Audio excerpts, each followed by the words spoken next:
Everyone, welcome to our YouTube channel and this is Naveen Rana. So आज के lecture में हमारा है दोस्तों डेली क्विज, जो कि सेट 1 है।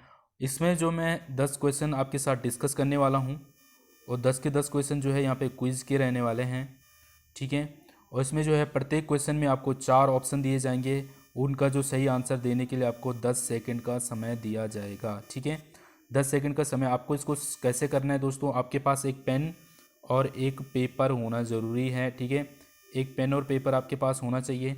जैसे ही आपके सामने इसमें क्वेश्चन आएगा, उसके 4 ऑप्शन आएंगे, तो आप उनमें से जो आपको सही लग रहा है आप उसके नोट डाउन कर लेंगे अपनी नोटबुक में, ठीक है।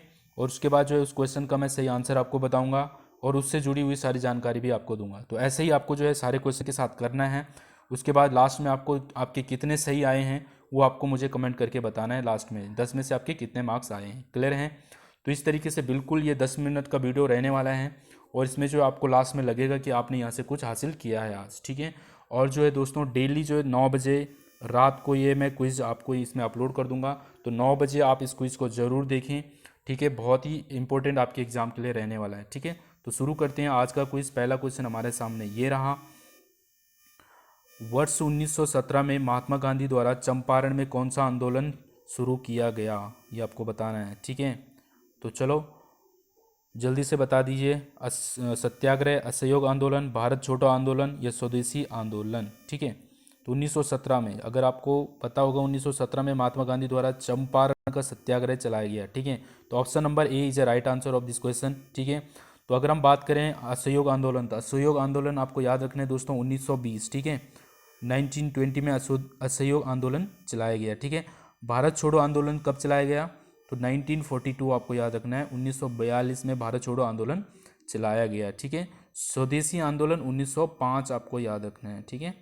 स्वदेशी आंदोलन 1905, क्लियर है। इस तरीके से हमारे हो गए 1917 चंपारण सत्याग्रह, असहयोग आंदोलन 1920, भारत छोड़ो आंदोलन 1942 एंड स्वदेशी आंदोलन जो है 1905। ओके, चलो नेक्स्ट क्वेश्चन के लिए मूव करते हैं। निम्नलिखित में से कौन सा शास्त्रीय नृत्य सुमेलित नहीं है, उनमें से जो किस स्टेट का कौन सा डांस इसमें गलत है वो आपको बताना है, ठीक है। चलो ओके। सत्रिया असम, भरतनाट्यम तमिलनाडु, मोहिनीअट्टम केरला एंड कुचिपुड़ी उड़ीसा। तो आपको बताना इसमें से कौन सा गलत है, सुमेलित जो नहीं है, ठीक है। तो ओके, होप सो आपने लगा दिया होगा दोस्तों। चलो इसका जो सही आंसर है वो ऑप्शन नंबर डी, यानी कि ऑप्शन नंबर 4 इसका सही आंसर है दोस्तों। कुचिपुड़ी उड़ीसा नहीं है, ठीक है। ओके, तो कुचिपुड़ी क्या है उसको समझ जाते हैं, पहले ऊपर से इनको याद कर लेते हैं। सत्रिया जो दोस्तों असम आपको याद रखना है, ठीक है। सत्रिया, ठीक है, असम आपको याद रखना है। भरतनाट्यम आपको तमिलनाडु याद रखना है। आपका एक दोस्त है भरत, बहुत नाटक करता है और उसको तमिलनाडु जाने की पड़ी हुई है, ठीक है। तो आपको इस तरीके से याद रखना, भरत आपका एक दोस्त है, उसको नाटक करता रहता है बहुत ज़्यादा। किस चीज़ के लिए नाटक करता है कि उसको तमिलनाडु जाना है, तमिलनाडु जाना है, ठीक है। तो इस तरीके से याद रख लें। मोहिनी अट्टम केरला आपको कैसे याद रखना, मोहिनी नाम की एक लड़की है और उसको जो है करेले की सब्ज़ी बिल्कुल भी पसंद नहीं है, ठीक है। जो करेले की सब्ज़ी है उस लड़की को बिल्कुल पसंद नहीं है। उस लड़की का नाम क्या है, मोहिनी। तो मोहिनी अट्टम से आपको क्या आ जाएगा याद, मोहिनी को क्या करेला पसंद नहीं, तो करेला से केरला हो जाएगा, ठीक है। तो इस तरीके से को याद कर ले। कुचिपुड़ी जो उड़ीसा का नहीं है तो कहाँ का है दोस्तों, ये है आंध्र प्रदेश, आपको याद रखना है, ठीक है। आंध्र प्रदेश आपको याद रखना है। कुचिपुड़ी, तो इसको कैसे याद रखेंगे, कुचिपुड़ी, पुड़ी को हम पूरी कर लेते हैं ना, कुचिपुड़ी, और पूरी का आधा कर लेते हैं ना, ये पूरा और आधा हो जाएगा, क्लियर है। तो पूरा से हो जाएगा कुचिपुड़ी। कुचिपुड़ी जैसे आपके पास सामने आ जाएगा ना, कुचिपुड़ी किसका है, तो पूरी आधा कर लेंगे आंध्र प्रदेश, ठीक है। तो इस तरीके से आप इसको याद कर सकते हैं, क्लियर है। चलो नेक्स्ट क्वेश्चन के लिए मूव करते हैं। नेक्स्ट क्वेश्चन है हमारा, सॉल्ट लेक स्टेडियम किस राज्य में स्थित है, आपको ये बताना है। तो जल्दी से बताइए दोस्तों, लॉकडाउन में कैसी स्थिति है आप देखिए, सिर्फ पढ़ाई पे ध्यान दीजिए। जैसे लॉकडाउन खुल जाएगा आपके पास, फिर वैसे आप बिजी हो जाएगा। कोई जो है पार्ट टाइम जॉब करता है, कोई कहीं है, सब बिजी हो जाएंगे। तो यही टाइम है आपके पास बेस्ट टाइम जो पढ़ाई का, तो इसमें पूरा ध्यान अपने पढ़ाई पे लगा दीजिए दोस्तों। जैसे ही जो है लॉकडाउन ख़त्म होता है उसके बाद जो भी एग्ज़ाम हो आप उसको ईजिली क्रैक कर पाएँ, ठीक है। तो अभी पूरा ध्यान पढ़ाई पे लगाइए। तो चलो बताओ मुझे जल्दी से, सॉल्ट लेक स्टेडियम किस राज्य में स्थित है।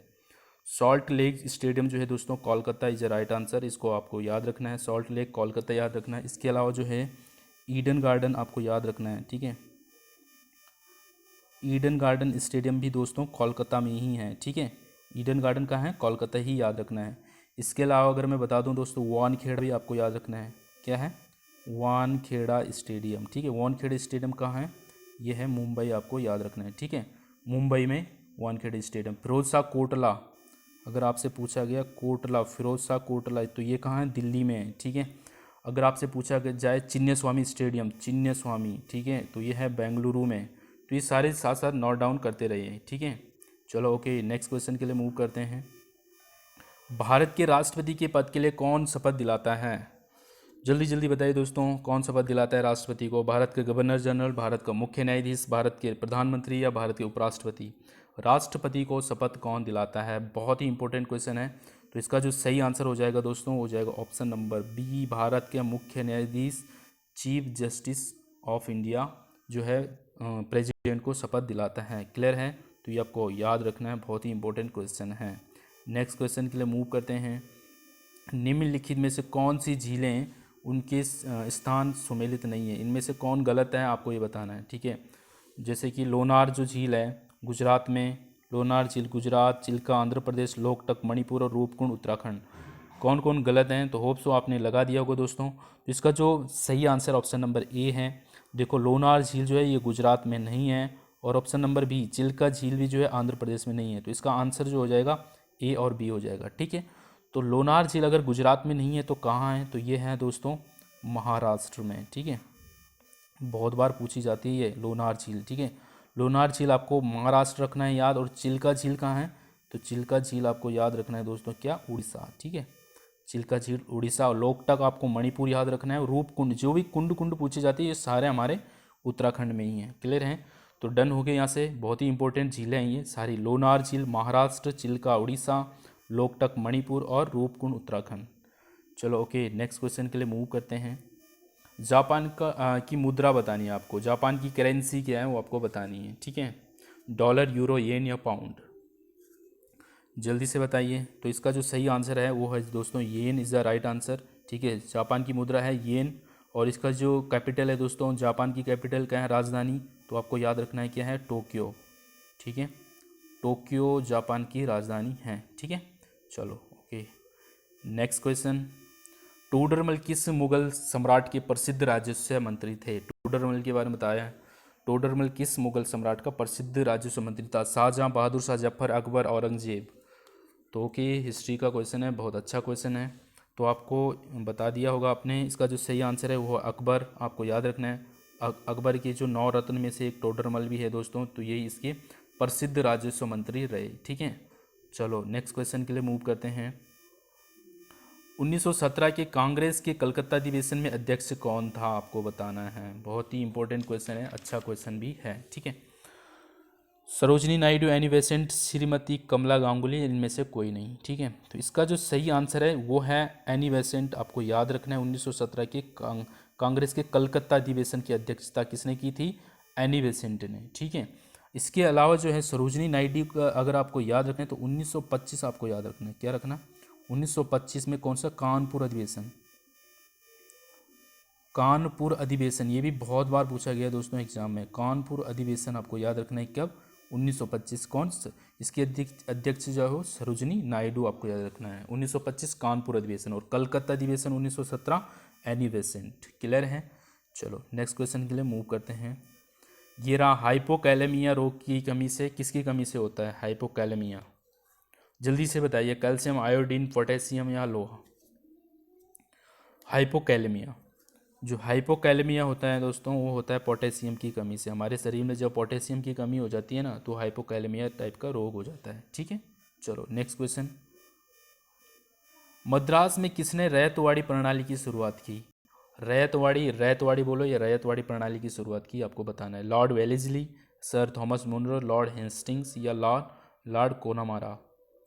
तो जल्दी से बताइए, हिस्ट्री का क्वेश्चन ज़्यादा मैंने आज इसमें हिस्ट्री के क्वेश्चन डाले हैं दोस्तों, कल कुछ और चीज़ इसमें ऐड कर लूँगा। ऐसे ही आपका जो है लगभग जो है जितने भी इंपॉर्टेंट क्वेश्चन बनते हैं पर डे, अगर हम 10-10 क्वेश्चन यहाँ पर डिस्कस करेंगे तो ज़्यादा मैं इनके साथ कुछ और भी आपको एक्सटर्नल जानकारी भी दे रहा हूँ। तो दोस्तों अगर आप ऐसे कंटिन्यूटी रखेंगे ना 1 महीने तक तो आपके बहुत सारे क्वेश्चन यहाँ से कवर हो जाएंगे, ठीक है। हर सब्जेक्ट के क्वेश्चन यहाँ पे मिक्स करने की कोशिश करूँगा मैं दोस्तों। एजुकेशन होती क्या है? एजुकेशन की अगर मैं आपसे बोलूं कि शिक्षा की अगर मुझे डेफिनेशन बताओ तो शिक्षा की डेफिनेशन क्या दोगे आप मुझे? मैं आपको बता दूं शिक्षा की जो डेफिनेशन है मेरी साइड से, अकॉर्डिंग टू मी, एजुकेशन क्या है? What is education? एजुकेशन वो है दोस्तों, आपने जितना भी अभी तक यहाँ पे पढ़ा ना, सब कुछ पढ़ने के बाद और सब आप भूल जाते हैं। सब कुछ पढ़ने के बाद सब कुछ आप भूल जाते हैं, उसके बाद जो थोड़ा सा आपका दिमाग में रह जाता है ना, वही एजुकेशन है। ठीक है, तो आपको यहाँ पे पढ़ क्या रहा है, किस तरीके से पढ़ रहे हो आप देखें, साथ साथ में लर्न कराने की भी मैं कोशिश कर रहा हूँ। आपको जो यहाँ पे पढ़ रहे हैं ना, सारे के सारे याद हो जाएं, ऐसे मैं कोशिश कर रहा हूँ। ठीक है, आपको ये नहीं है देखना है दोस्तों कि आप किस तरीके से पढ़ रहे हैं, आपके पास स्मार्ट बोर्ड नहीं है, एक नॉर्मल तरीके से पढ़ रहे हैं दोस्तों, वो इंपॉर्टेंट नहीं है। आपके लिए इंपॉर्टेंट है क्वेश्चन इंपॉर्टेंट।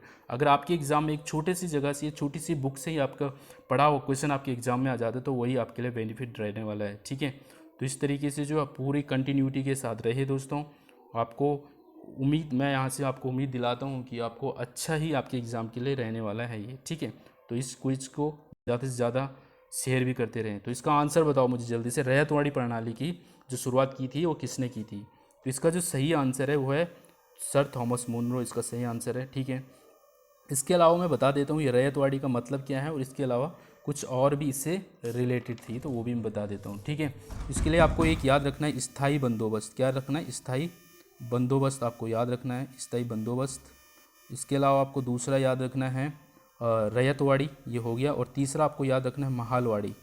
ठीक है, महालवाड़ी, ये तीन आपको याद रखने हैं, रैयतवाड़ी, स्थायी बंदोबस्त और महालवाड़ी। स्थायी बंदोबस्त जो था दोस्तों, स्थायी बंदोबस्त में क्या होता है, जमींदार होता था और जमींदार के हिसाब से जो है कर लिया जाता था लोगों से, और वो जो जमींदार इनसे कर लेके जो है अंग्रेज़ों को सौंपता था। ठीक है, इसमें हो गया। उसके बाद आती थी रैयतवाड़ी। रैयत का मतलब होते दोस्तों किसान। ठीक है, कभी कभी ये भी पूछा जाता था रैयतवाड़ी का मतलब क्या हुआ?